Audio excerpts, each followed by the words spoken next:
Not MapQuest, but Common Skies. I've already adopted the new crazy element. And it's changed how it's changed all kinds of things in our lives. And governments are not known for being flashy old leaders. In new ideas, new technology. Testing is an exception. Testing has actually been, in many ways, a pioneer. That's what we're going to work with, is that frontier of technology.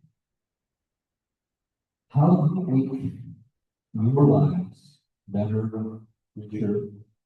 How do we become more responsive to you? How do we keep you safe? Also, how do we protect you from invasion with us? A big brother that could be used against you with what kind of forces. How do we protect you from things like data leaks, right? Where you shared your data with us and someone is trying to steal it, now you're doing it out there in the world. These are serious topics. It wouldn't have come if you didn't take them seriously. I appreciate all of you who were here in person and those of you who are online on Zoom. And we have a terrific panel. I am disappointed, and it's my fault. I had mixed signals in my fault. I had thought that I had confirmed Councilmember Justin Jones, who's one of my colleagues, and as a young he is really passionate about technology and very thoughtful about the turns out he has a work conflict because he has a full-time job with the family. And so I will be here. About the date. Anyway, the three folks who we have here who are just really, I feel, really special. Anything wrong? No. Pleased to have these three people today.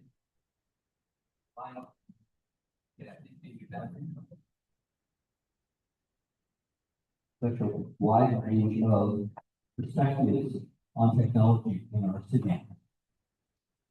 The person who started our technology department, because we didn't need a technology department 30 or 40 years ago, is with us tonight. He's currently the head of, they go by DoIT, Department of Information Technology. Bill LeClaire has been the head of that here for the technology advances we've made. Now, UNIS is a statewide and nationwide authority on the issues of privacy, particularly public safety. And she's also has some residents and very active often have a watchdog to make sure that we are accountable and transparent about technology. And Commander Bill Versace, been with the department for 31 years. Commander there's only two people above Bill, the chief and the deputy chief. Bill's one of the most thoughtful and most law enforcement people that you'll ever meet. His heart is in his job, his heart is in Pasadena, and his heart is in keeping us all safe. And his head is doing it intelligently in the Constitution. So these are the three we're going to talk with tonight. And because we have a relatively lower turnout tonight, although this is great, we'll have a chance, I hope, for everyone to share your thoughts and questions for the program. So I'm going to start with you, Philip. Three questions. I will, so you don't have to put them all on your brain, I will repeat them. That can give you a chance to answer each of them briefly. First, what are you most proud of in terms of serving the citizens when you put technology to use in Pasadena? The second question is, what keeps you up at night about technology in Pasadena? And third, what are you most excited about for the future? So let's start with, what are you most proud of in terms of the way we deploy technology in our city? Good evening, everybody. Again, my name is Philip Clare, and I am the head of our technology department at the city. As Councilmember Cole mentioned, I've been with the city for, well, head of the department for 15 years, but I've been with the city for 17. And actually have a long history here. You probably doesn't know this, but actually my grandparents and parents grew up there in Pasadena. I have a long history of Pasadena, so I'm very proud of being back here to support this community. So that's the first question. About helping support technology services for our city. And I think hopefully a lot of you have long-term residents as well of the city. And so when I started here at the city, we really had just a very basic website with information. And over the course of the last 15 plus years, we really implemented so many online services to make it easier to interact with City Hall. Now we have many more services and things we could be putting online and making it even more accessible. There's a lot of activities and there's priorities and projects that are making that happen. But I'm also proud of actually trying to deliver technology to all of our residents to ensure that we can interact with the city in a convenient and safe method. We can easily get to our city and get information in the way that we want to. And so while we do provide online, we've also been doing a lot of different apps to your phone. So I know our power government has an app so that you need to get more information about your bills.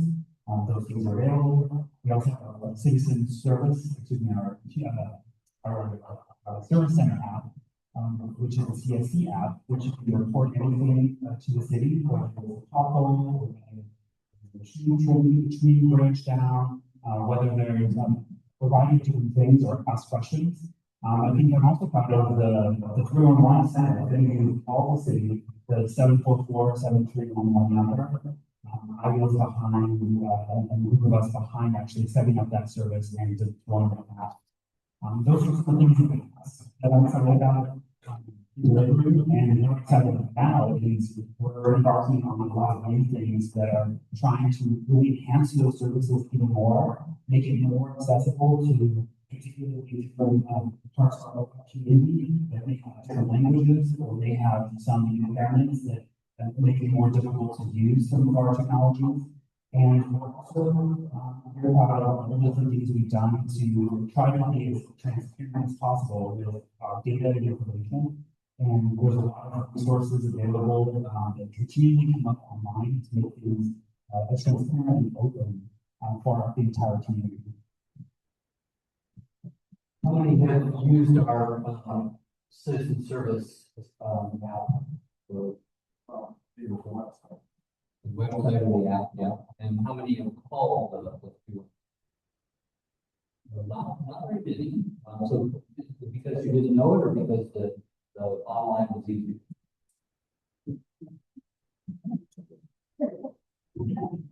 All right. Well, the third question, which was the legal question, is what keeps you up at night? What keeps me up at night is actually a lot of the things that you all see in the press all the time. You hear about security breaches or cybersecurity events. You hear about major corporations that have outage. That was an outage this morning, early in the morning. It did not affect the city that I'm aware of. But there's so much interconnectedness between our system, banks, other government entities, a lot of private sector, and a lot of our services rely on technology as well. And so what does keep me up is have we put enough processes, technologies, and efforts in protecting everything we can to make sure all of our systems are secure and reliable. But every time I go to sleep, you never know when I'm going to wake up the next day. And I'd say not only have we invested in all the right things to make it as secure as possible, but there's always that risk that anything can happen as the technology evolves.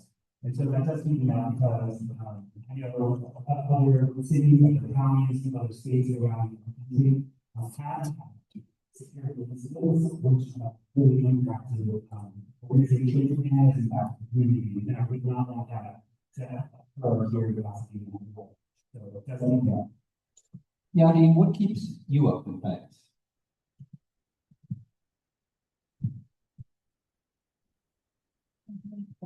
And speak up, yeah. I agree on that sentiment that the city collects a lot of data from us residents, and it can potentially be increasing the size of targets of the capacity of suicide attacks. And that our information may get into the hands of the wrong entity that may weaponize our information against us in ways that we can't even fathom today. Will that be a level in the US or one government or, private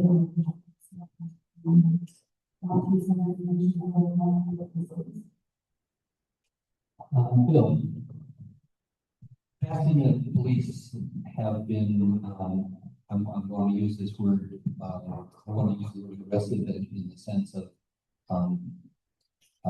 hostile, but aggressive in terms of, really pursuing, cutting edge technology, shot spotting, to be able to detect, shootings even before 911 calls come in. What's all cell tower, I forget the word. Cell site simulator, which actually, with some protections that we'll be talking about, is able to track people's phones. So you're looking to track and who are under surveillance or subject to arrest. We've also deployed license plate readers in various parts of the city and utilize video camera footage from the private sector and video. What are you? What keeps you up at night? Well, I think probably when I'm most proud of, we haven't started with the city back in the nineties, a law enforcement officer. And first, I'd like to thank you for the introduction. I think it was very kind of you to say 30 years of our organization is very nowadays in law enforcement. So I really appreciate it. Heartfelt sentiment. As far as what I'm most proud of in law enforcement is the fact that knowing what crime would be committed back in the 80s, the 90s, and how violent the streets were, and how rampant drugs were, and to see what it's like now, and to see the amount of violence that we don't have anymore. The amount of drugs that are not, I'm not naive, I understand that our drugs are still out there, and people still abuse them, but the reality is, it's not as prevalent as it once was. It's not as convenient as it once was. I think probably being part of that reduction in crime is probably my most proud aspect of being a law enforcement officer for as long as I've been. And what keeps me up at night, knowing that there are officers who are in the 20s and 30s that have very little experience in law enforcement, have very little experience in how to deal with it. And I look at it from my perspective, doing it for a long time. I know how my hands full of I know how to treat people not offend people, and understand that people are people, just like I'm a person. But just because I wear a uniform and have a hat, something about the crowd. What worries me is what happens at 2 o'clock, 3 o'clock, 4 o'clock in the morning. And how do we make sure that our officers, how do we train them, how do we prepare them, how do we give them experience to be able to handle the situation correctly. And there are some situations that you see stuff on TV and you don't realize it. But oftentimes, some stuff that we see is not the best for people to see. It's not something that I would want my kids to see. We are exposed to things that are not really the best. So in that regard, I think that's probably what we do up and has the fact that the city is being handled by someone who understands so someone who wants to Well, on the other hand, these are digital natives. They're people who are much more adept at technology, social media, the ability to utilize all of the apps on their phones. What are the advantages of having those tools right on the officer? They can fingertip. You know, it used to be you call in on the radio and find out if a car is registered. Now you have officers that are flagging down cars because of the license plate readers and pulling them over and arresting them and reclaiming stolen cars. So are there advantages to these young folks and their skills with technology? Definitely, and the newer young officers understand how to use technology and get the most out of it. When I started, we had a radio, we did have a computer in our car, we could run license plates, we have cameras on our cars now that, or cameras set up on our cars, that can run plates, tell us or alert us, officers, if that car is stolen. You can alert us if somebody has registered that car, have a warrant for their arrest or wanted, for some reason, for some type of crime. So there definitely is an advantage. Allows us to respond quickly, allows us to contact these individuals, take them into custody, if they can be taken into custody and arrest them. The advantages of the technology makes us more effective and proactive police department. So that's one, and that's really what we're doing. Fighting crime and protecting the community. That's what my goal. Gotti, one of the places of friction, not just in Pasadena, but across our nation, is how do we make sure that there's accountability, oversight, and transparency?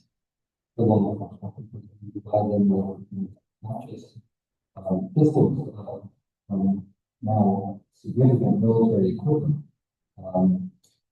And we want to do that without handcuffing our officers from doing that.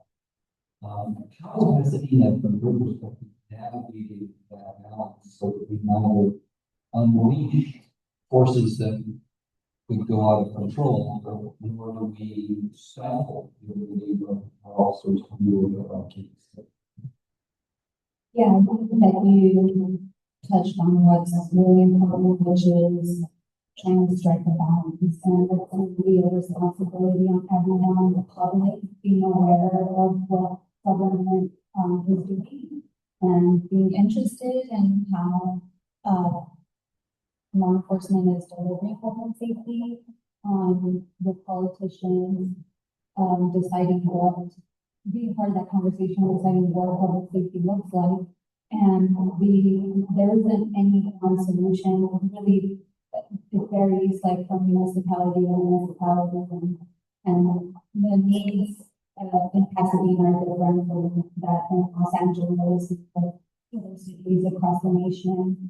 And I'll say that one thing that I can say that's unique in Pasadena, because I do go and advocate for oversight at many other municipalities, is that our law enforcement department is actually very open to having conversation and willing to listen to the concerns and having those discussions about how to strike a balance. And one really good example is with the acquisition of the Southside simulator. I don't think before that purchase that there was public input significantly made prior to the acquisition of technology by law enforcement. And that was like, in my opinion, a real change in Pasadena. And there, Let's use that as a case study for a moment. Bill, if you don't mind, sort of explaining first what this technology is and what it does. And then Yadi, if you could share, the safeguards that you helped, advocate for that have been put in place. That we have a report back to the police department to ask them, how are these safeguards working? So there was accountability, right? Here's the rules. Now, let's make sure that the rules are being followed. So can you tell, Bill, what the technology is and what it does? Sure. So a cell site simulator, in its most basic form, is a portal that acts as a cell tower. Everybody's aware that in order to use your phones, there's cell tower set up, some throughout America, that when you call somebody, or when you're driving around, or when you use your cell phone, it's providing data to the cell tower. The cell tower is what allows you to connect to somebody else's phone. And of course, those are owned by the company that provides your cell service. Often they will share those things, but it's not owned by the government. It's owned by private companies. Even if you're not using your cell phone, your phone is carrying data, GPS data, identification information, and it's sending that information to the cell tower, and then the cell tower basically reports it to the phone companies. That's the basic, I'm sure that can probably provide a little more technical detail. With the cell site simulator, because it acts as an actual tower, instead of what we call ping, the data pings off that tower that has been set up by the cell phone companies, and ping off our device. Okay, so we can collect that data and get that data. I consider what we're looking for a person that is responsible for a crime. So if we have somebody who's a murder suspect, and we want to find out exactly where they are, we have to have a general idea because cell phones work off the closest cell tower. Okay, so we have to have an idea where that person is. So if we know where a suspect is, we want for a murder. We've already got a case on it. We've got the evidence that mostly says, yeah, Joe Schmo over here, Joe Smith over here, we can take our cell phone tower. Once we get an order from the judge, we have to have a search warrant. And we can take that cell tower, a crumple cell tower, go to the area where we believe Joe Smith is. I apologize.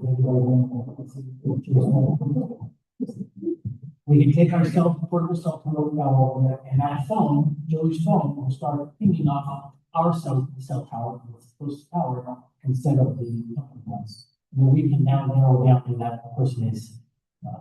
Again, in order for us to do this, we have to have an order from a judge, a search warrant, a court order, and we don't store the data. It's essentially we use just to say, hey, those over here, then we'll try to arrest them. That's the intent, is to help us be a more efficient investigative department and take that person into custody, which is helpful for us because we can get them across the custody. President Reagan, negotiating with the Russians, used a proverb, supposedly a Russian proverb, trust but verify.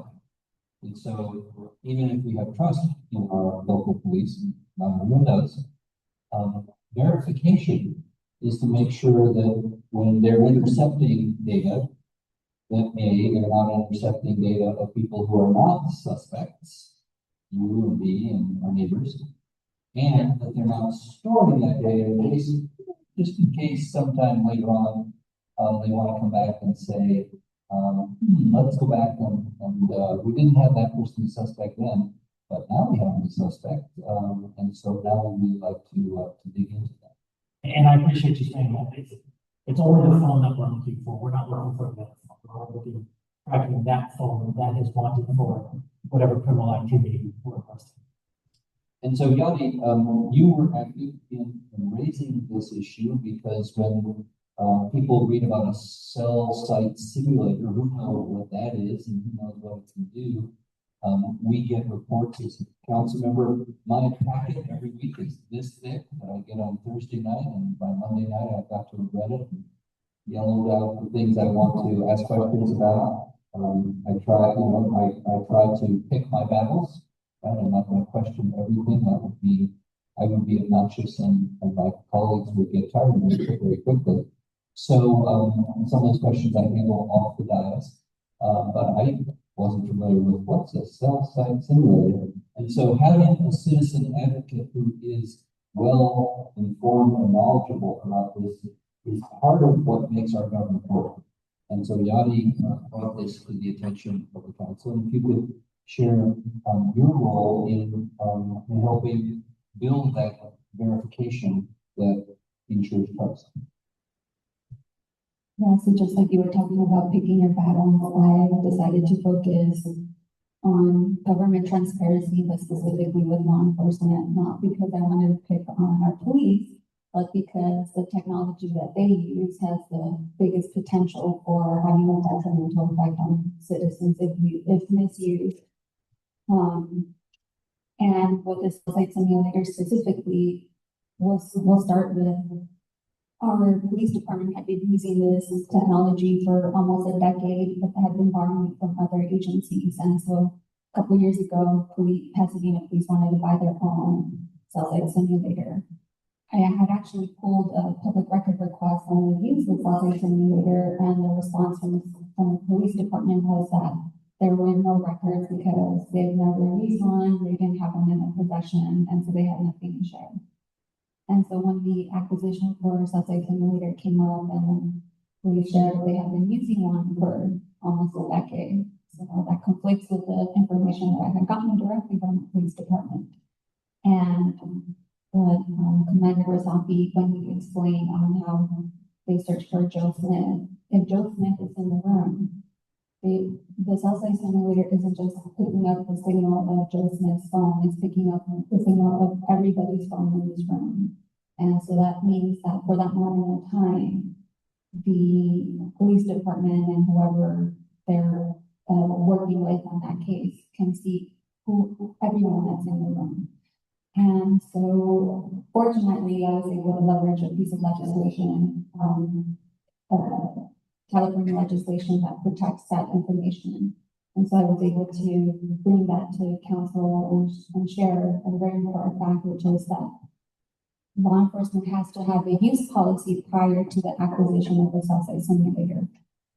And I also advocated for that use policy to be reviewed and get the green light from the newly formed Police Oversight Commission. And I worked with the commission to come up with what is probably the strongest cell site simulator policy in the state, if not probably the nation. And one of the elements was to actually bring reporting back to the council. And I'd like to share that this was very successful. And again, this is the first time that there was significant citizen input that changed the way that technology is acquired in the city, especially by law enforcement. And the other thing is that, to police's credit, now that Pasadena has a cell site simulator, there's other agencies that ask Pasadena to borrow their cell site simulator. And police department has been really good about really seeing which cases merit the use of a cell site simulator. And if another agency, I spoke to the lieutenant in charge of it and said if they don't have the appropriate warrant or all the details aren't clear exactly what the case is, then they reject the use of the cell site simulator. So I was really happy to see that. And all this information became possible because we have a policy, and that policy says you have to go back. So police department came with complete transparency and said over the last, I forget what it was, 6 to 12 months, these are the cases, not the names, but the cases. Here was where we went for a warrant, here's where we didn't go for a warrant, and therefore didn't do it. Here's where people came to us and asked us, and then we were able to provide them with appropriate uses under our policy. If it was, we went into them, and if it wasn't, we didn't. That builds trust, right? To know what we're talking about. One could want a stronger policy, one could feel comfortable with a less strong policy, but having a policy provides that transparency. We're in the wild west of AI, right? Literally hundreds of billions of dollars are being invested across the world, with America and China in the lead, and other continents scrambling to catch up. Hundreds of billions are being invested in artificial technology. And at one end, there are fears that the machines will ultimately abolish humanity, right? And another end is that this will make our lives so much richer, so much happier, so much more fulfilling. And of course, the truth, as with almost anything, is somewhere in between. It probably will not lead to the destruction of humanity, but it probably will bring some very significant unintended consequences. So, how can Pasadena navigate that wild west of AI? As spectators, as leaders, as followers, or as abstainers, or some combination of those, and then who ultimately sets that policy, and are we having that conversation yet in Pasadena? So, how do we get our arms around this very quickly evolving technology, and who's the one making the decisions to figure out where we stand on it, and then how we make sure we can keep up? Multi-parts, I love this. All right, so to answer kind of the first question, where are we? Where do I predict we are? Not only as a city, but also just kind of where we are from my perspective of being a technology professional, is that it's kind of it's all the above. We are trying, we as a community, we're trying on some fronts, trying to be somewhat of a leader, trying to figure out how can some technologies that are maybe low risk can be applied. There are things that all of us in this room have access to today. So all of us have access to it now, such as some of the large language models, there's like Copilot, ChatGPT, those kinds of things. If they're available to everyone in this room, then as an organization or as employees, we should be able to use some of these more basic tools to see what kind of efficiencies, what kind of opportunities they could present themselves. And then we have, so that's going to be a little bit on the leadership side, trying to try new things. Then there's a lot of products and services that we're not looking for. And we don't necessarily have a policy about, and we don't exactly know how to use them. There's lots and lots of ideas out there that you hear about in the press, a lot of companies who are trying to sell different things, and I would say that most of the, especially in the government sector, I was just recently at a conference just a few weeks ago on this topic. A lot of it is just hype right now. There's always amazing potential, but there really isn't something yet that's actually really working in all of our different services.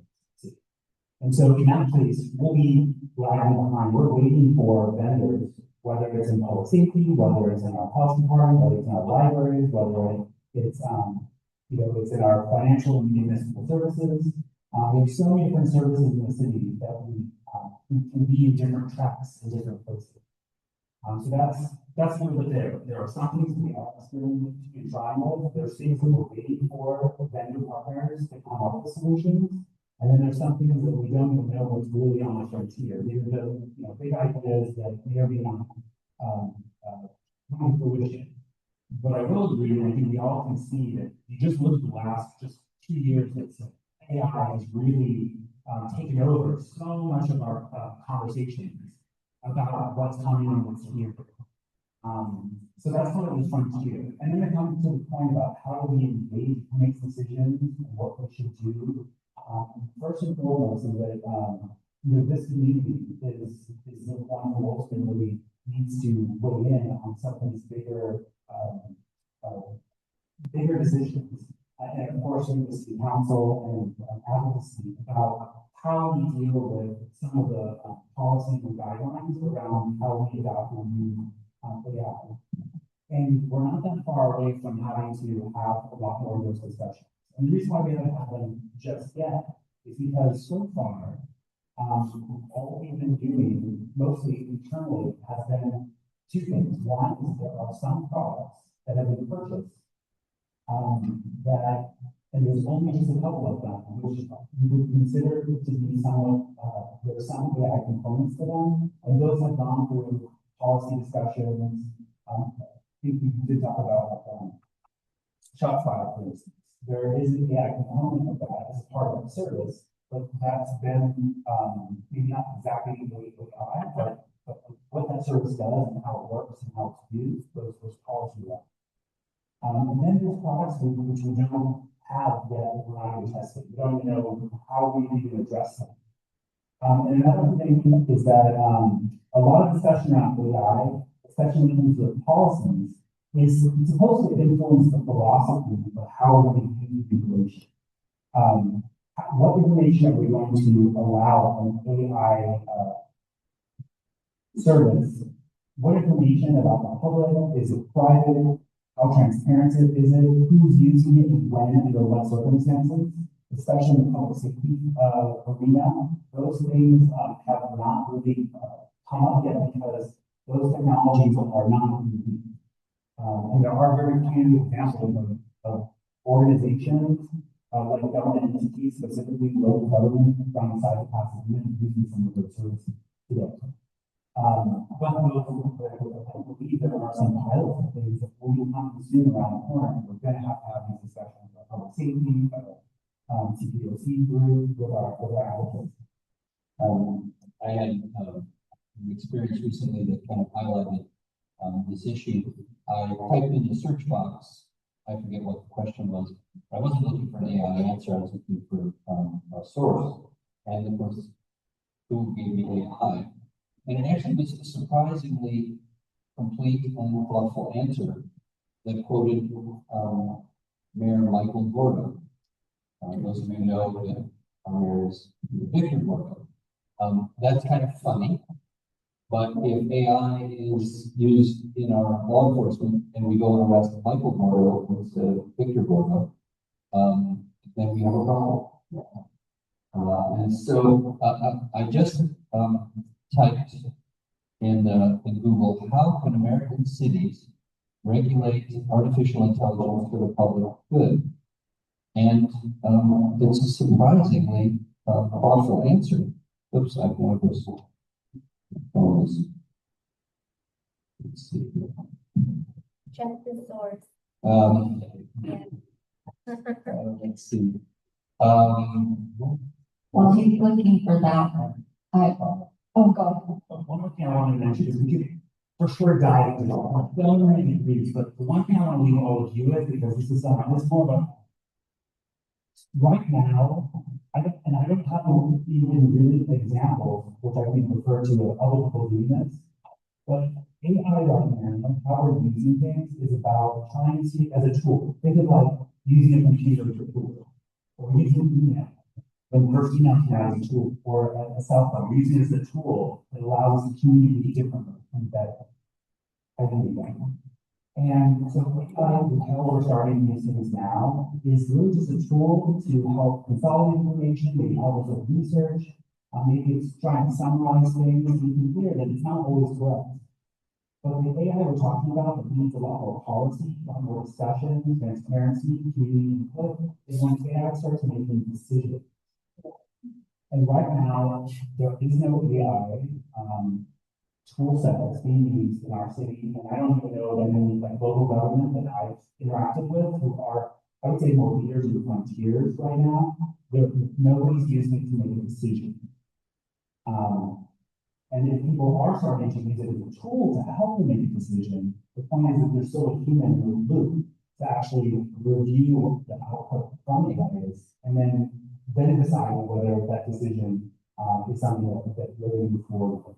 So I think that's where we are right now. But like I said before, as soon as some of these products start helping make decisions or at least making a decision on our behalf, then we're gonna have a lot more policy, we're gonna have to understand what the risk thresholds are and what the potential impact would be. But like I said, I think all of this is gonna start very, very, very slowly and very, very controlled. And when I talk about the decisions that are being made, maybe the decisions about, the routing for, when we can get into, trash. That's not really earth-shattering kind of decision, right? As long as you click up, you don't look. But later on, I think there's other things like, for example, about arresting someone. You don't want that to be something that AI is controlling. So I think those will have lots of policies, lots of discussion. And I'm not even sure we will be able to go that far because there's too much risk when it comes particularly to public safety. And that's not. A little bit more depth with Bill and with Yadi, but I did find out it said American cities can regulate AI for the public good by establishing clear guidelines for AI use, creating governance and accountability mechanisms, and focusing on data privacy and bias detections, developing strategies.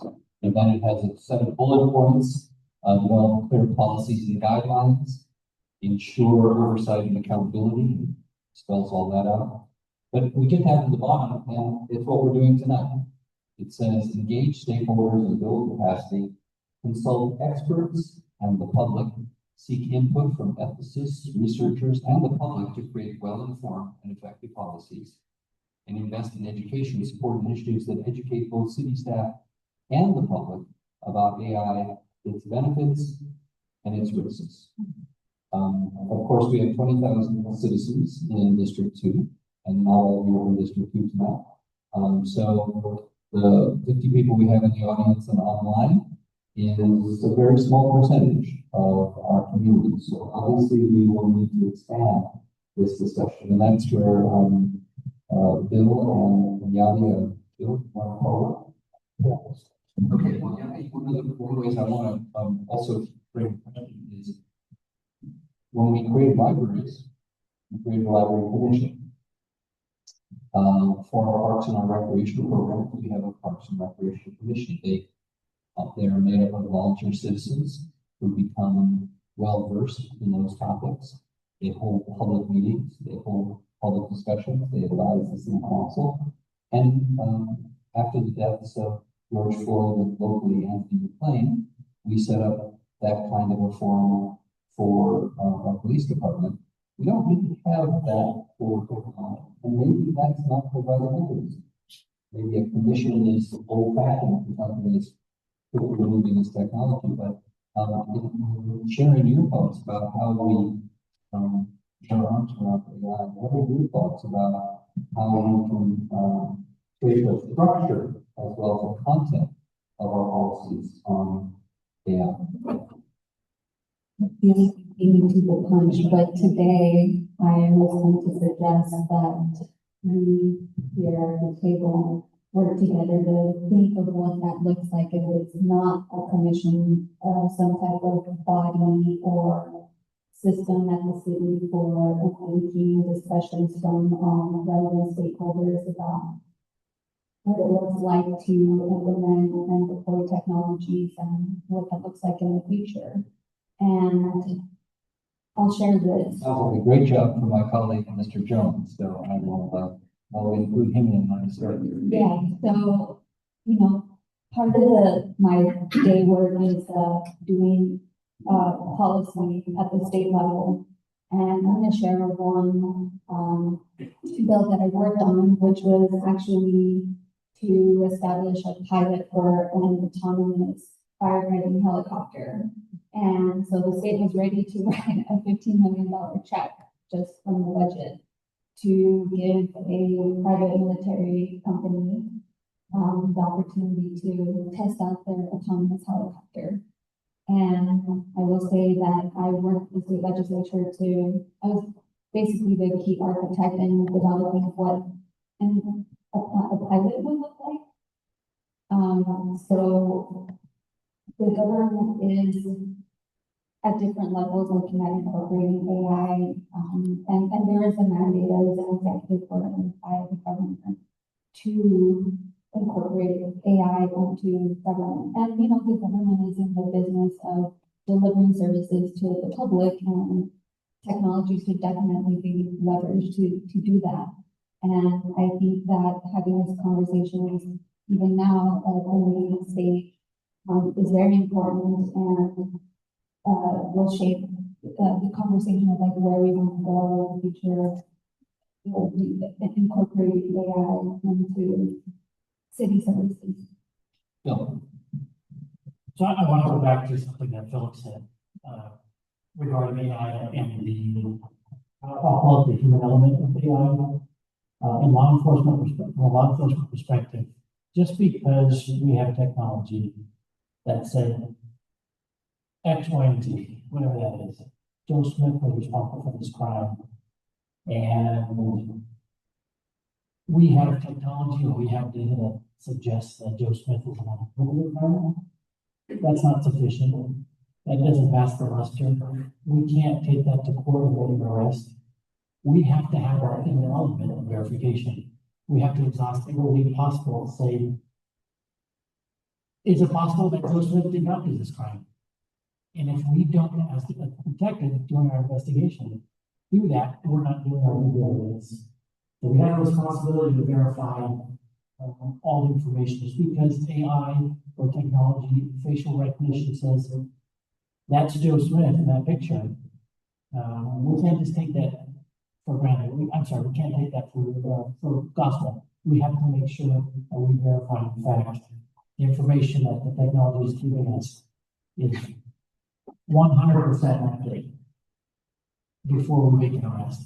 I know there's a lot of concerns about facial recognition that there have been concerns about in the past. There was concerns about ShotSpotter when we implemented that the information was not accurate. Okay, but it provides us a lead, and that's what we want. We want an investigative lead that says, this may have happened, this may be the person who's responsible for it. It's up to the detective to go forward and follow up and make sure, to ensure that that person is the one responsible. Can I ask a follow-up to another document? Absolutely. How does your department balance, for example, new up-and-coming officers who were used to having smart devices since a young age, and using, trying to leverage this technology and doing their work more efficiently, and also the private companies trying to sell you all these new, different technologies with all these various, benefits, quote unquote, and that your philosophy, kind of gets sprinkled around the department per se, because that's not necessarily something that is the culture of either Pasadena Police Department or other police departments across the country. So answer the first portion about the officers and the culture. The younger generation definitely, like I said, uses technology much better. But that does not preclude them from using or following policy and procedures, so they must follow it. And every time we present some type of new technological equipment that we're going to move on and try to implement, it's not something that just off the shelf or the news vendor says, hey, this is the latest and greatest thing. Just because they say that doesn't mean it's true. There's a lot of people in the law enforcement world that want to sell us stuff, and technology is not cheap. I had some experience at LAPD with Palantir, where predictive policing was predicting that people of color were more suspect than they would assume based upon their proportion in the society, and there was quite a bit of blowback. I don't know all the facts, and I'm sure that there was a fair amount of confidence over that there's an example of an agency that leaked before it looked. Yeah, predictive policing is not the same as what we use. We use data-driven policing. We know that we have information that tends to tell us, or that tells us that this occurred. For example, ShotSpotter. We know within relatively good, bit more certainty that a shot was detected by sensors and it was in this general area. So our officers can go there and do that and start their investigation, generally in fact. That's the purpose of it. We don't do predictive, we do data-driven investigations. So we're gonna wind up this part of the conversation so we can include you and the folks online in the conversation. But for every English word and in all of our proverbs, most of the ones that come from all the cultures that feed into our American society, there's a yin and a yang. There's someone who's tenacious is someone who's stubborn, right? Someone who, if look before you leap, right? But opportunity only knocks once, right? So we can always find an idea that says we should jump on something because we don't want to be left behind. But we don't want to jump too quick because we don't want to land in the mud pile. So government, you use the word we need to be slow, Philip, but that's sometimes what people complain about with government is how slow we are. So for example, with 3 clicks on your phone, you can have whatever you would like in the world delivered to you probably as early as tomorrow, right? Because it's in some warehouse in India, and they're going to put it on a truck, and it's going to be there tomorrow. If you say, "Oh, my water heater went out, do I need to come in from the city?" 10 minutes later, you find the answer, and then you find that we would like you to fax in the application, and then we'll get to it on Monday, and we'll get back to you within 24 or 48 hours.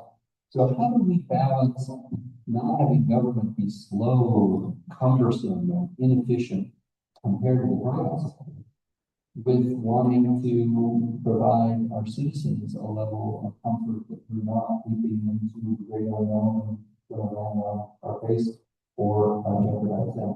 How do we make that balance? Because it's a real challenge.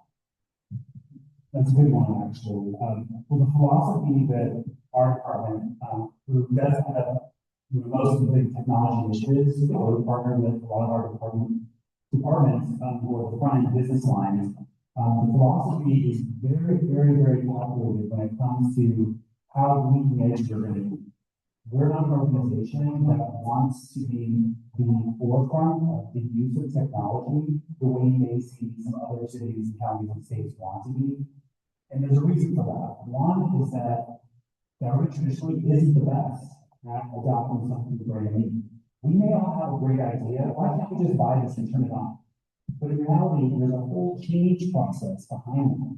Not only change within the organization, but also change with how our residents will interact with us.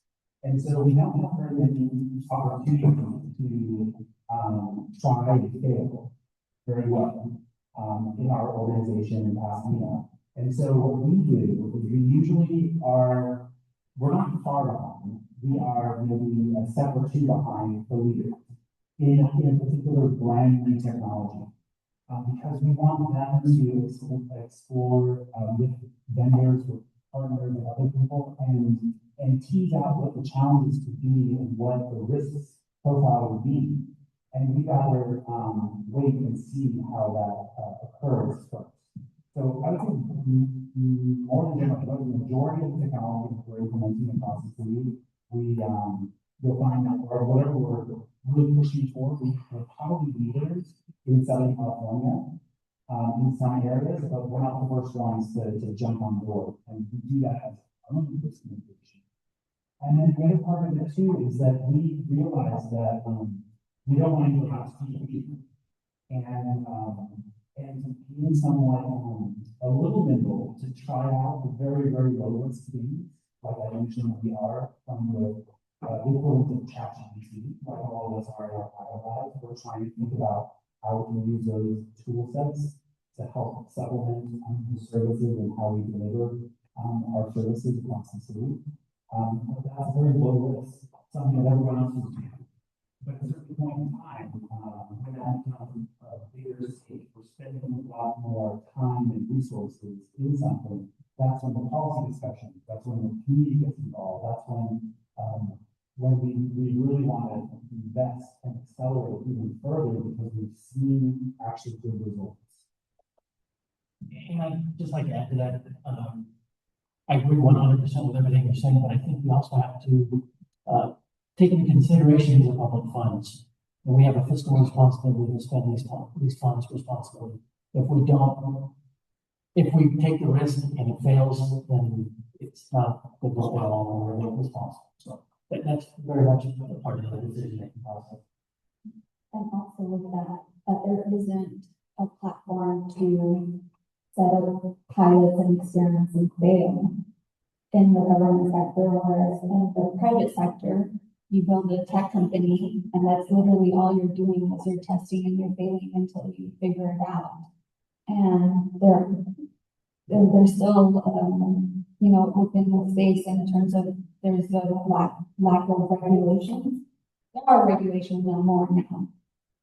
So you're just kind of making the decisions for yourself until the regulators catch up to you. Whereas in government, even to run a pilot, sometimes you have to change municipal code and that's not insulting. That's a great transition. I mentioned earlier that when I was, not earlier tonight, but at one of our earlier forums, that I was city manager in Santa Monica when the first 12 bird scooters showed up in the world, right? The scooters that we either saw personally or saw on the news. An entrepreneur in Santa Monica was figuring out what company he wanted to start, and he said, I've got this cheap scooters that I can buy from China. If I can hire a couple of local coders that figure out how to rent them, now unleash them on Santa Monica. And here's the funny part. Here's the government part. He went to the Department of Transportation and said, that's a swell idea.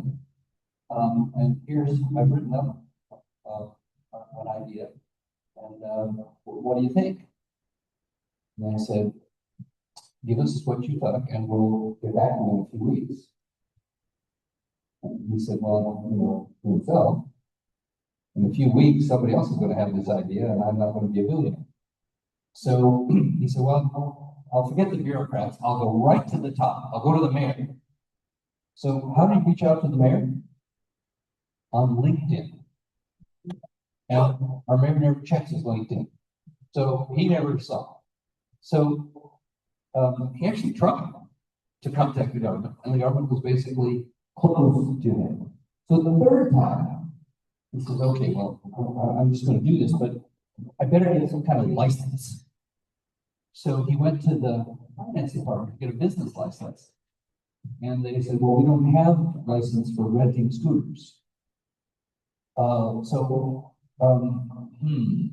The closest thing would be, you're kind of like a vending machine. And we charge $1,200 a year for a vending machine, each vending machine. And he says, $1,200 for each of my scooters? I can't afford it. So he just went out and did it. So he tried 3 times with the government to sort of figure out how he could pilot something. And each time, one part of the government basically said, we don't know how to do that. And so the city manager, once this thing happened and unleashed chaos, I said, you know what, we need a department of no department, right? For things that don't fit, transportation or finance or police, we need a place where someone can kind of come and say, I've got this wild idea, what do you think? I'm not sure that anyone's created a department of no department. But I have been watching, because I've been in LA recently, Waymos. No Waymos in Pasadena. But they're all over LA. What do we think about that? Let's start there. Should we wait until they figure this out in other cities? And maybe a little bit get left behind? Should we be, jumping on this as a potential, way of making, transportation a little, better in the future? Because instead of having to own our car, we'll just jump in a world and get where we go, and then the car goes away, and we don't have to find a place for it to park, and we don't have to gas it, we don't have to take it for repairs, we don't have to pay the insurance. Where do we fit? How many would like to see us explore a Waymo pilot? How many think that's a horror? Okay,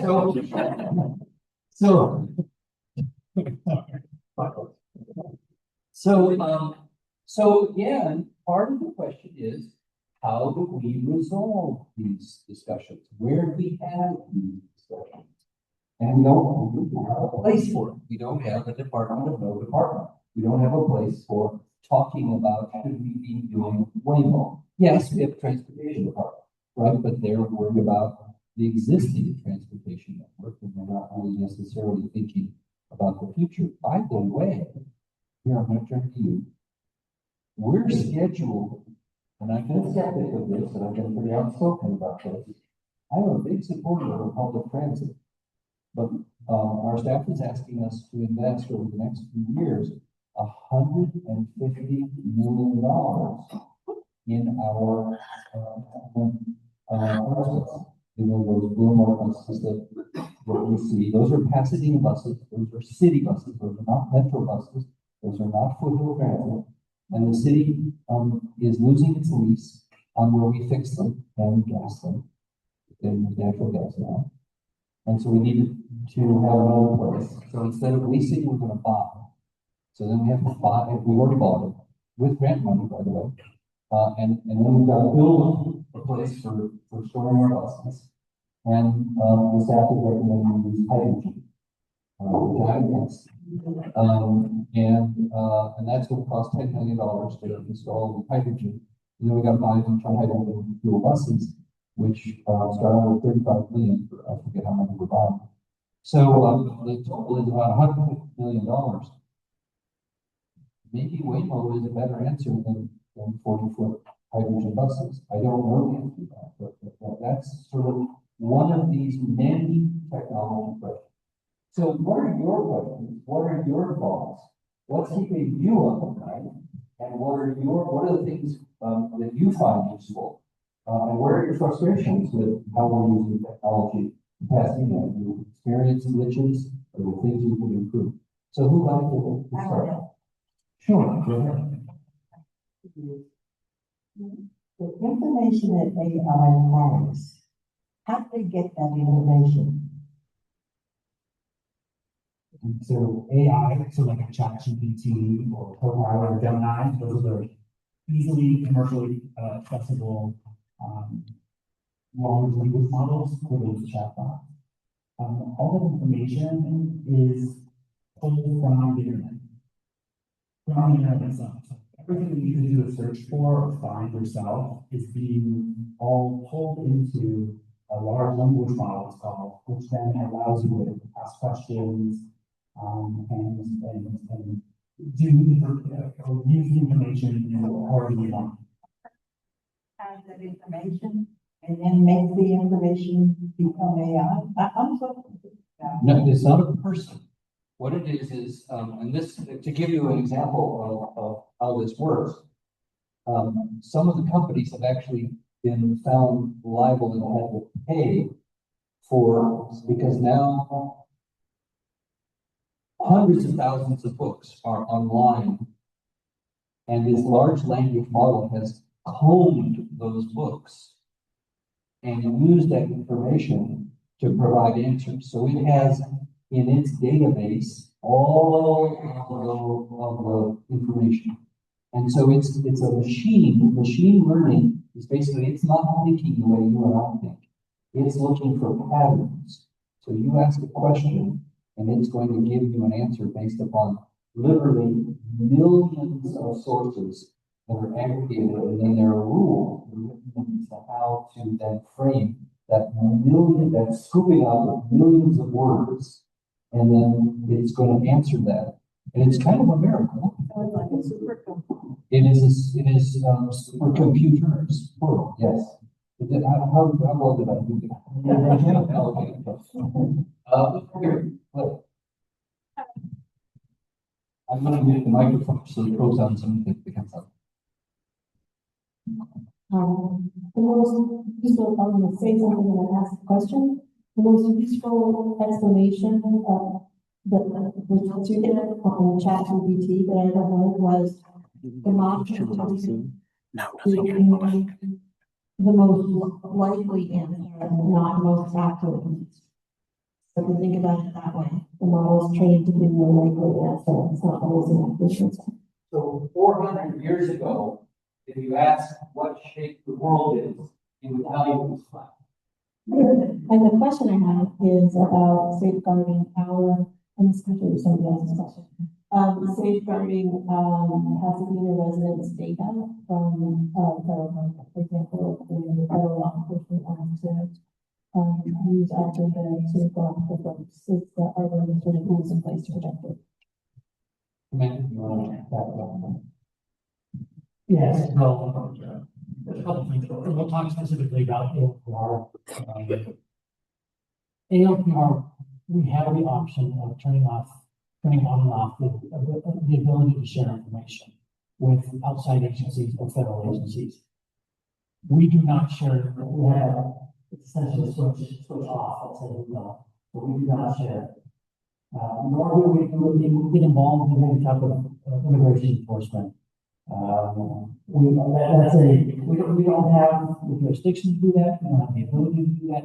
That's something that's handled by the federal law enforcement agencies.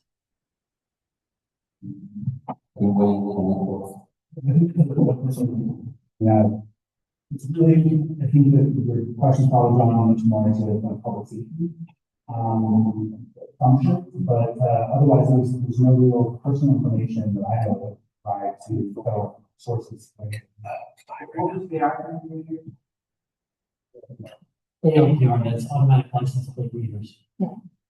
So, I was gonna say that a couple years ago, the police department actually did share their databases with out-of-state agencies, and that is one of the things that I helped Right. move on. However, this is a network, so there is in on how law enforcement uses, and shares these databases. So even if Pasadena per se doesn't directly share that information with out of state, which is against, law in California. If they share it with another California law enforcement agency like Riverside, that has been documented to share their information with out-of-state agencies, then Pasadena, unfortunately, like most of the law enforcement departments that have these systems, are sharing and in fact sharing that information. But it's not just with license plate readers that are used by law enforcement. So, for example, we are one of 4 municipalities that has a local health department, and our health department, as far as I'm aware, doesn't have a specific privacy policy that says that basically has like guardrails on what information we collect and how that's stored or shared. And so I would say that there is a lot of room for improvement in the city, and looking at how the different areas where they collect information and how that's stored and shared. And then specifically with regards to the information, the Pasadena Unified School District is very loose on their policy on the collection of immigration information and how they share that with law enforcement. And as a result of the summer that they tightened that up a little bit.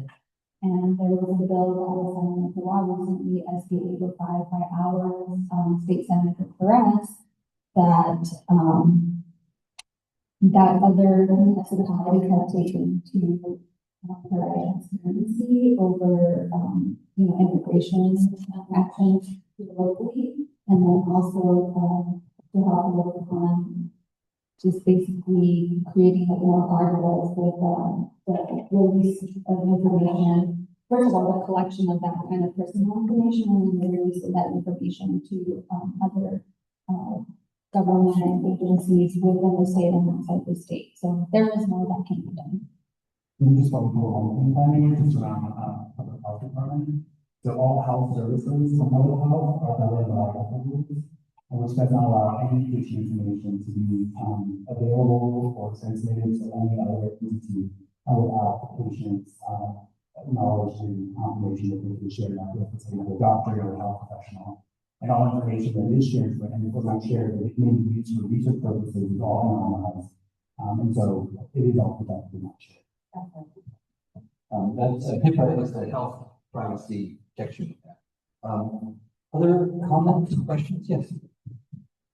And those folks who are online can also, in the chat, ask questions and we'll transmit them as well. Go ahead. I was thinking about your question about rainbow, and then also about what keeps me up at night. And I would say one of the things that keeps me up at night is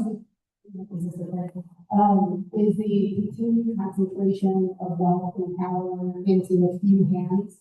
But they're not necessarily in the government, but with these tech companies, and how much that is being foisted upon all of us. And at the same time, how with so many of the things that we own now, we aren't owners, right? We rent services now, or subscribe to services forever.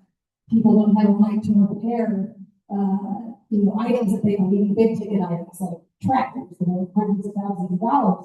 So when I think about another item, say rainbow, or our means of transportation going again, which is, I think is a big part of the infrastructure of the city and daily life.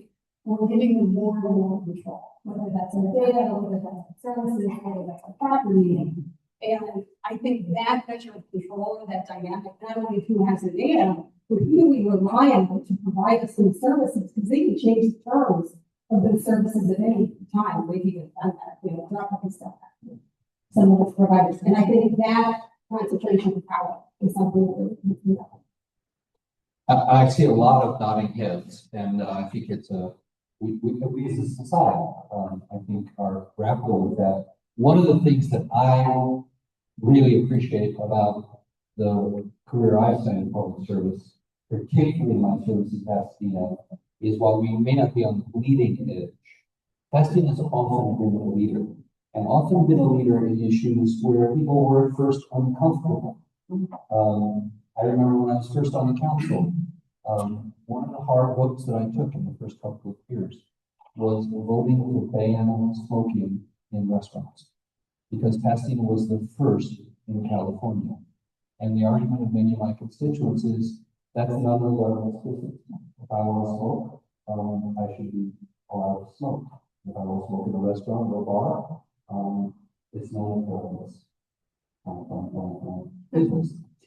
And the bars and restaurants said, if you kick out smokers, that's 40% of our customers, and we'll have to close our restaurants and our bars.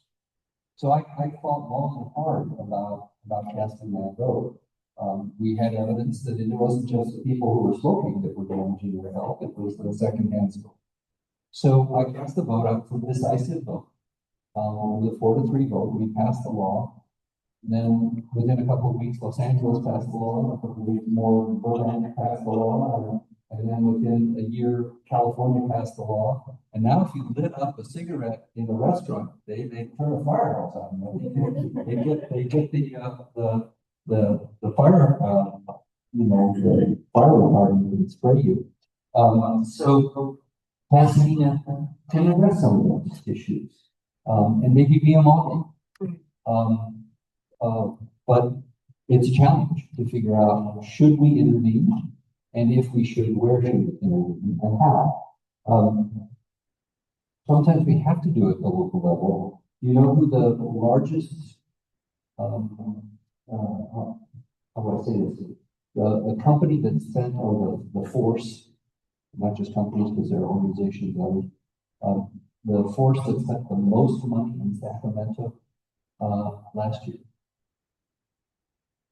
It wasn't the lawyers, it wasn't the doctors, it wasn't the unions.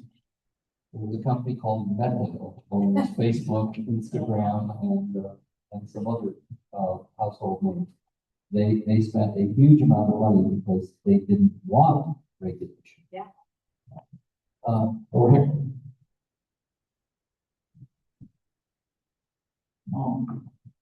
When is the last time we had significant legislation, state or federal level, into the internet, into computers, into all this stuff? Because there's nothing better than watching Zuckerberg and all those other incredibly wealthy people sit in front of 70-year-old congressmen and talk about where the internet is going. And I believe you people are doing a tremendous job in your job in our city. It's way past that time.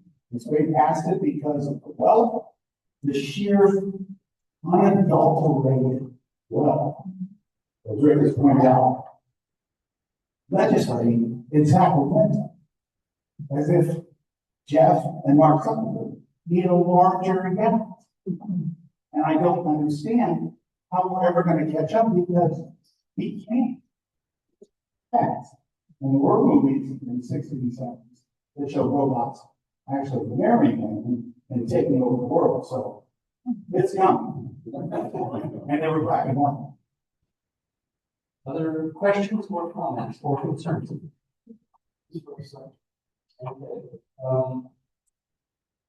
Albania is the first country to take a real step toward allotocracy.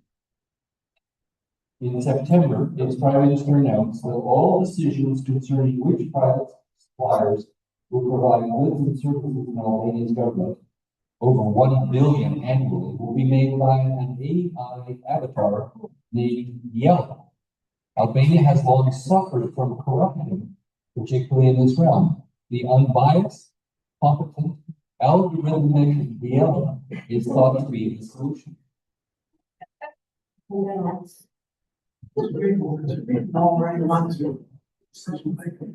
This is my colleague, Mr. Jones. You want to come to our forum, Mr. Jones?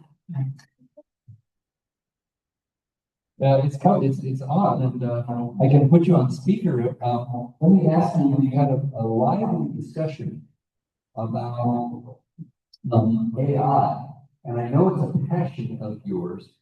And one of the questions that arose is, how do we, yes, can you hear me? Yes, I can hear you. Can you hear me?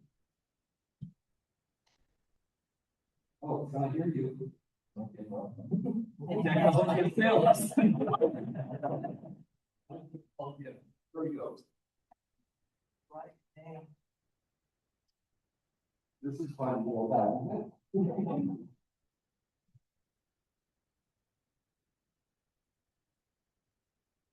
If we're on FaceTime, you can actually see them, right? I can go along. All right, well, looks like we missed that opportunity. Are there other questions or comments? Back to I have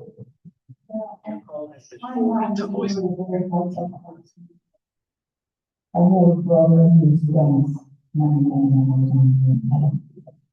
but there was a recent development out of Israel called Paragon. You guys heard of this? Developed by Microsoft to spy on citizens. And recently, this has been sold on open market corporations. And what it does is, it's able to go into your cell phone for access all your data, take it out, and people can store it. And I just wonder, first of all, if we're aware of it. Second of all, do you have any ideas of how we can protect ourselves against this? Yes, that's true. There's a lot of different surveillance technology companies that one of those is really pervasive, and I will actually suggest if the city is open that I'm happy to host a digital defense workshop to provide more information on how to protect your privacy online. and educate the public about that, because that's an in-depth conversation, yeah. How many would be interested in something like that? Wow. There you go. I think that's a mandate. Thank you. Thank you. Other comments, questions, concerns? Yeah, and then let me see. Anyone else? Okay, great. You were talking about the younger police officers. Being an African American, I live in Altadena, but I like him, I like what he does. That's why I come to these meetings. How can you make sure or train them before they're out on the street that they treat African Americans and people of color decently, because they don't? And my great grandchildren are petrified. They're 9, 12, 15, I got 9 great grands. Every time they see a police person, they freak out. What can you do to help this? I mean, even me, if I see the sheriff come down my street, I'm freaking out. Yeah. So a little off topic, but it's an important topic. And we've discussed it before, but particularly in light of the long-standing mistrust in some elements of our community. How do we look at this look at technology through that lens? Technology to that end. So I think that is a long-term issue that's been going on for many years. I know that we being the community collectively, the community members of Pasadena, Altadena, police department, need to have a conversation. We need to ensure that we treat people respectfully. We need to make sure that conversations with people are not just about police-related issues, or because we're contacting. Usually, when police departments contact people in the community, it's generally not for a good thing, but we need to convert that. And Chief Harris, our current chief, has switched that. He has implemented a program called Block Box, where we just get out and talk to people out of the police cars. And it has made huge changes in the relationships with people. Fortunately, crime is down, and technology is part of that. Why crime is down? It allows us to have the time to get out and to have those conversations and let people know. Like I said in the beginning, just because we're imagining uniform doesn't have any different person than you. We're all individuals, that people that have desires, that have hopes, that have dreams, and that want to be able to explore those hopes and dreams. So it's important that we, again, community collectively do that. In the back. So first of all, thank you all for having the weekend.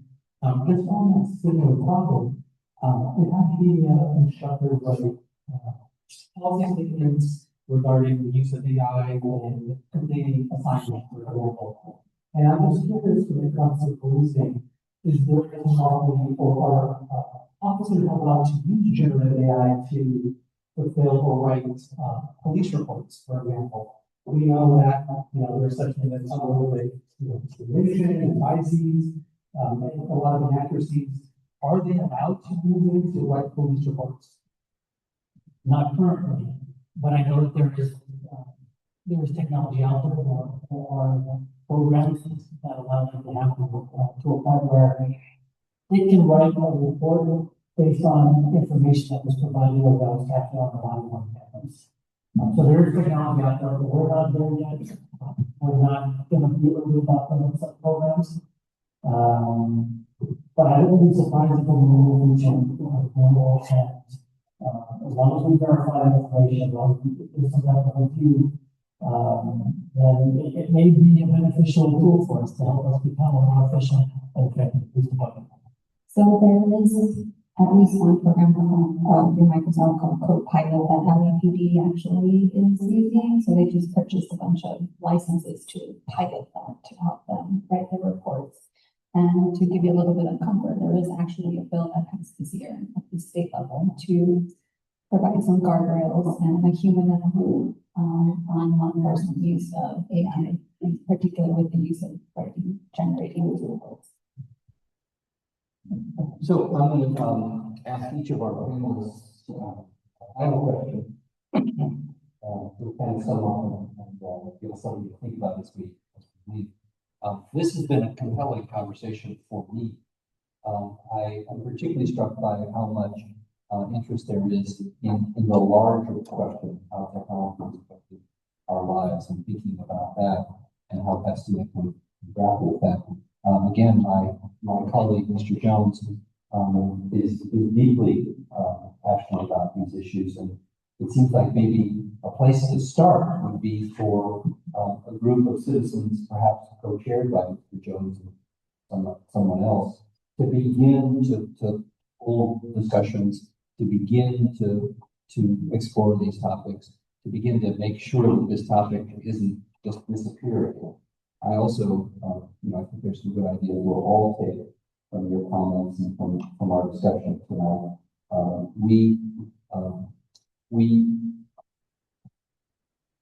What we don't know can hurt us.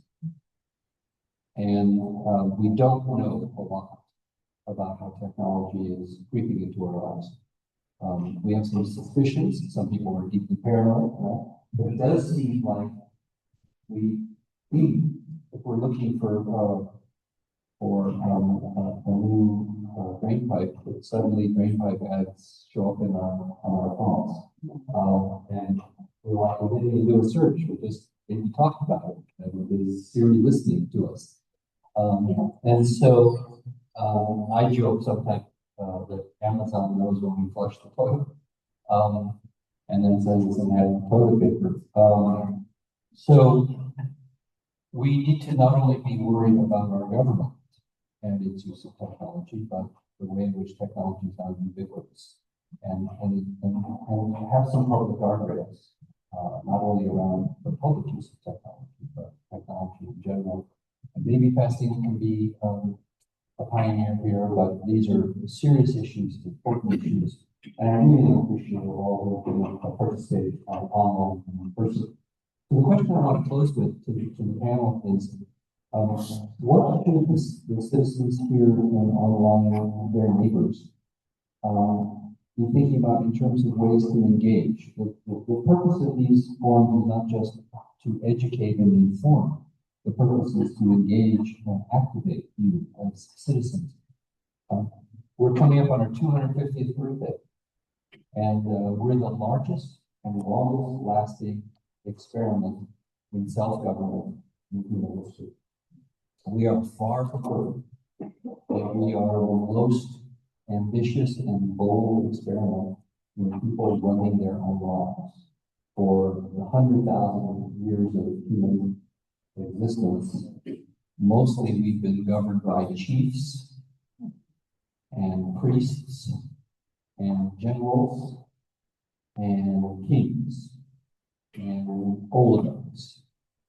Only in rare circumstances have people in charge of their government. And America for the last 250 years, imperfectly, but certainly remarkably boldly, has believed in this idea that we can govern ourselves. And we should not surrender to either oligarchs or the other our ability to run our lives and our own communities. And so my question is, what's your advice to the active citizens who come out tonight, but what advice should they also be giving to their friends and neighbors about how to tackle some of these concerns that we have and be active citizens? Who would like to start? I'm very encouraged by the participation tonight, kind of interest in the topic. I think a couple of things. One is that it is easy to think about the negatives, about change, about new technology. But I think that's an example. When you look back about the technology changes that were also difficult, say 20 years ago. I mentioned my email, and when email came out, and checked it once a week maybe, we had a dial-up modem, and now we use it all the time. Or think about text messaging. Text messaging only came out in 2008. And now everybody uses it. And it took a long time for people to realize, oh, do I really want that? You can go back and further to like the telephone. People thought having a telephone was like blasphemy. It's crazy. Why would you ever just write down something?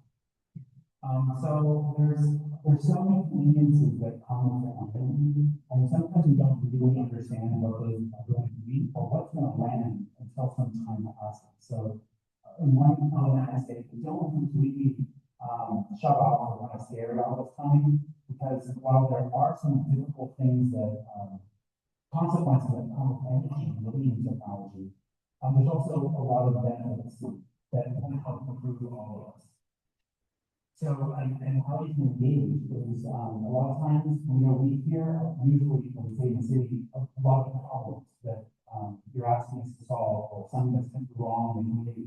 But if you have some, good ideas about what communities we could be looking at to help, make, lives easier here and improve the quality of life, it's nice to have that kind of conversations, turn that around, and you can speak with our council members directly, or through our field representatives, or directly into City Hall. So we do welcome, we do take suggestions, and sometimes it's someone else who has an experience that helps us realize what we can do differently.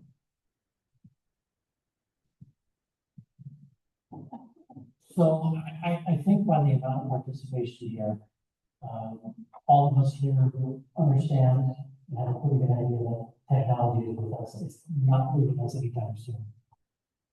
And it's going to continue to develop and get better and better and better. There will be some risks. There will be some consequences that we may not necessarily think of that as a result of this technology. But I think the engagement portion for the community is very important.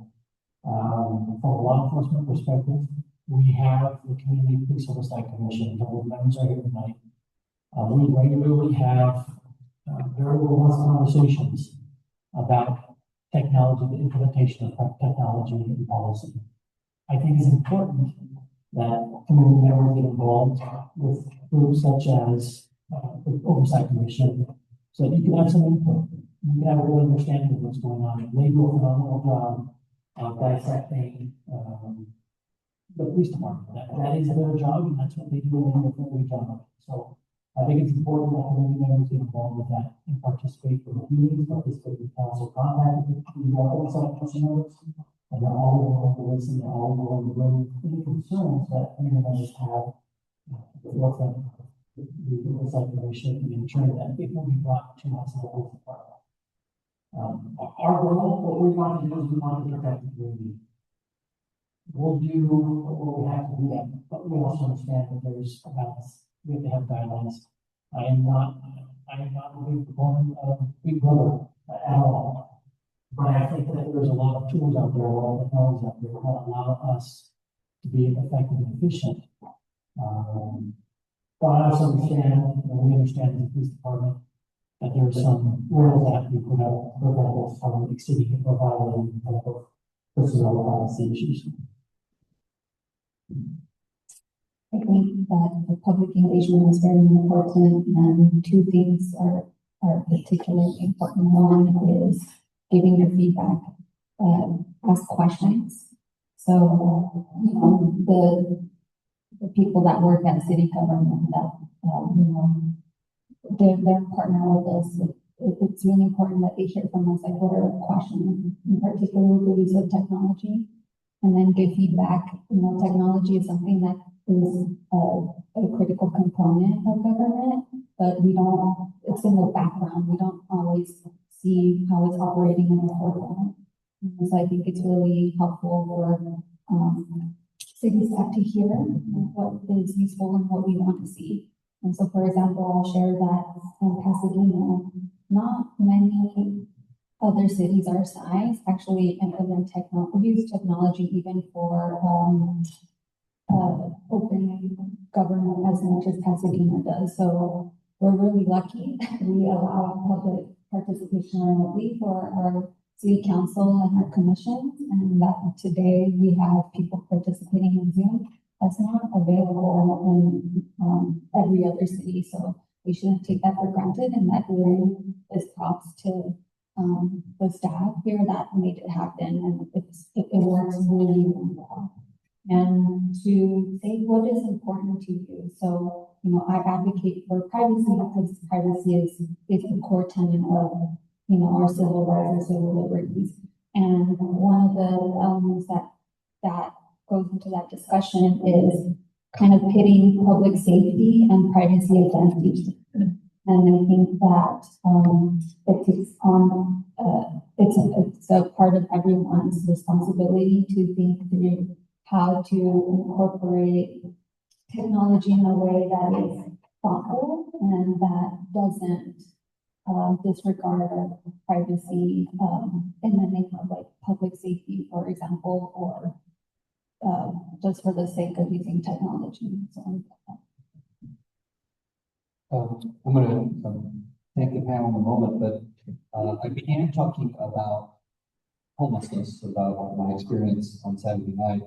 That is the topic of our next issue forum. We have them on the third Tuesday of the month. That's December 16th in this room that's close to Christmas. So we'll be, hopefully we'll have nice weather, but I know that that's a busy time of year.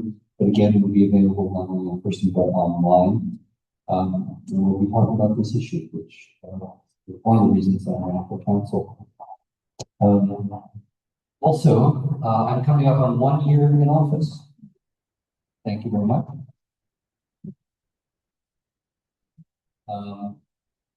I was, you all know, the person who actually probably is more popular in the district than I am, my district liaison, Megan Verbogosi.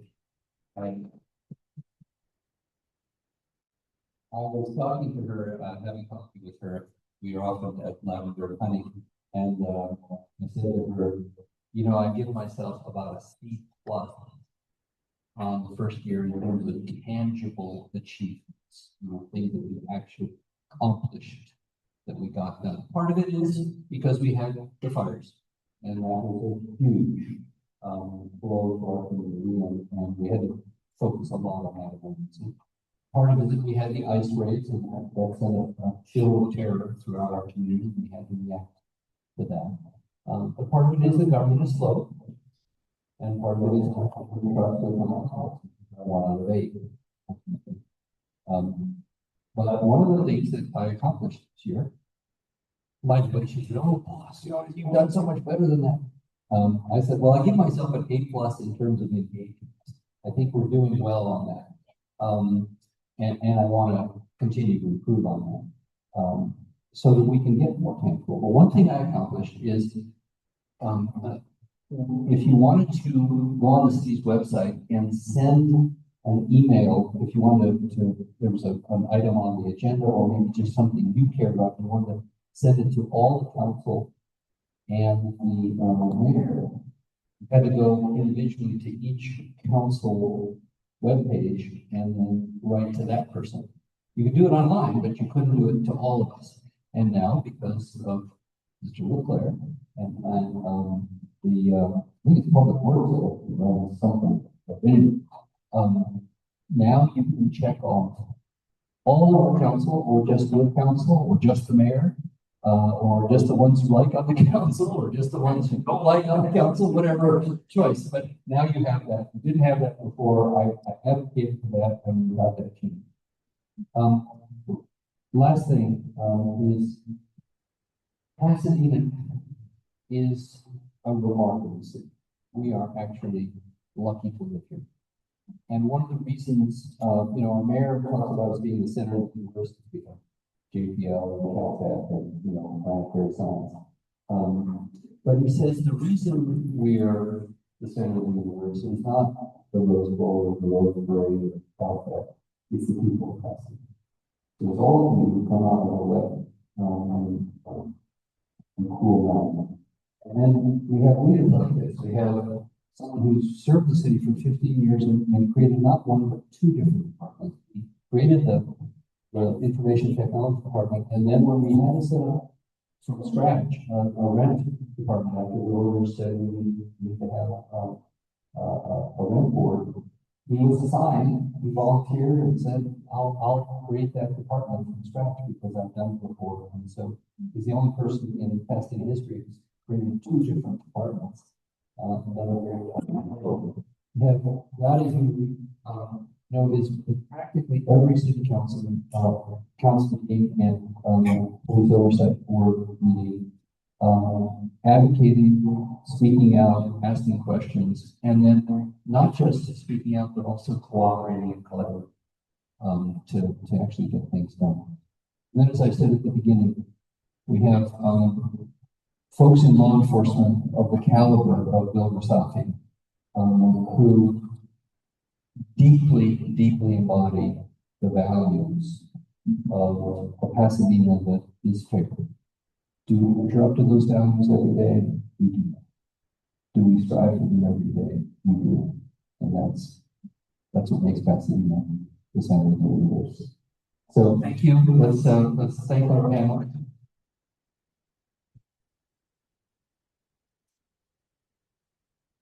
And thank all of you, and we'll see you in December, if not sooner. Thank you. Oh, December 6th, we're celebrating my 1 year on this, 1 to 3 Donald Park. Just an informal, hopefully it's good weather, Saturday, 1 to 3, December 6th. I hope to see you all and say hello and pick your hand.